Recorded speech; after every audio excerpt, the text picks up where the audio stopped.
Assalamualaikum warahmatullahi wabarakatuh. Saya Noraini, PAIC semester 6 2017. Di sini saya akan membuat video untuk memenuhi tugas UAS mata kuliah praktek mengajar 1 yang diampu oleh Bapak Dr. Abdul Mukid MPD. Di sini saya mengambil MTS kelas 7 semester 1. Baik, lanjut pada videonya. Assalamualaikum warahmatullahi wabarakatuh. Apa kabar kalian? Semoga kalian diberikan kesehatan dan dilindungi oleh Allah Subhanahu wa taala. Amin amin ya rabbal alamin. Jangan lupa untuk olahraga pagi dan juga berjemur ketika pagi hari selama 5 menit, dan juga jangan lupa ketika keluar rumah menggunakan masker dan mencuci tangan atau membawa antiseptik. Di sini Ibu akan menjelaskan tentang taat, bahwa taat secara bahasa adalah tunduk, patuh, dan juga setia. Sedangkan secara istilah adalah kita patuh terhadap perintah Allah Subhanahu wa taala, terhadap aturan-aturan Allah Subhanahu wa taala. Jika ada pertanyaan seperti ini, misalkan ada pertanyaan seperti ini.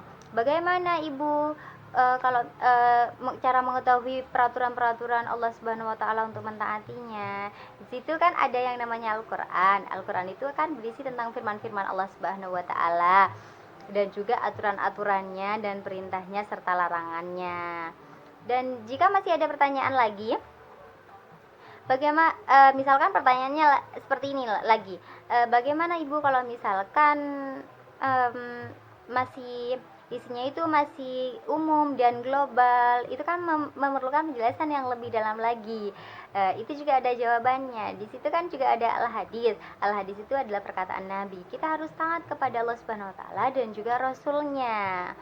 Kita harus taat kepada Allah Subhanahu wa taala dan juga Nabi Muhammad. Tidak boleh satu-satunya. Kita harus taat kedua-duanya. Kepada siapa kita taat? Yang pertama kepada Allah Subhanahu wa taala. Kita sebagai umat Islam, sebagai umat muslim harus taat kepada Allah Subhanahu wa taala. Ini tidak bisa ditawar, tidak bisa menawar dan ditawar. Dan yang kedua, kita harus taat kepada Rasulnya, bahwa ini mutlak adanya. Kita harus taat kepada Rasul Allah Subhanahu wa taala, yaitu Nabi Muhammad SAW. Dan yang terakhir, kita harus taat kepada ulil amri atau perintah, dalam artian pemimpin. Ini tidak mutlak adanya. Kita taat kepada pemimpin yang memang berpegang teguh pada Al-Quran dan hadis dan menjauhi larangan-larangan Allah. Menjalani perintah-perintahnya, kita bisa taat kepada pemimpin yang seperti itu. Akan tapi jika sebaliknya pemimpinnya tidak taat kepada Allah Subhanahu wa taala dan Rasulnya, kita tidak bisa untuk taat di situ. Hanya itu yang Ibu dapat sampaikan. Di sini Ibu akan berikan 3 tugas pada kalian. Yang pertama, kalian menuliskan Quran surat An-Nisa ayat 59 dan yang ayat beserta artinya, dan nanti dijelaskan maksud dari artinya tersebut.